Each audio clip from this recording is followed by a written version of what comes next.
সাত সকালে ঝুলন্ত মৃতদেহ দেখে এলাকায় চাঞ্চল্য।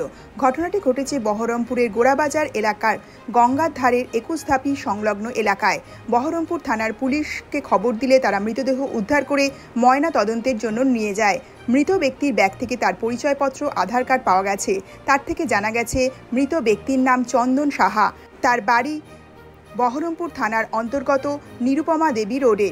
প্রাথমিক তদন্তে পুলিশের অনুমান মানসিক অবসাদ থেকেই এই আত্মহত্যার পথ বেছে নিয়েছেন ওই ব্যক্তি। সকালবেলায় এসে দেখলাম, আমার তো এখানে দিদিতে কাজ করে রবিবার দেরি করে এসেছি, দেখছি এই অবস্থা। একজন বললো বাড়িটা কি ওই হরিয়াসমাটি, ওর নাম হচ্ছে মিঠুন। এসব শুনলাম কিন্তু আমি জানি না, বাবা মা নাকি গ্যাস অ্যাক্সিডেন্টে মারা গেছে সিলিন্ডার বাস করে। তারপরে এখন কি খবর যাই বুঝতে পারছি না, এখানেই শুয়ে থাকতে হয়তো কিছু ওই একটা ওড়ি নাকি। হ্যাঁ ব্যাগটা ওড়ি এখানে মানে গলায় ইয়ে দিয়েছে, গামছা কি দিয়ে, ওটা কি চাদর টাদর মানে সঠিক কোথায় বাড়ি এখনো যায় যেটুকু শুনতে পাওয়া যাচ্ছে, যা শুনতে পাওয়া যাচ্ছে হরিদাসবাটি থেকে বাড়ি।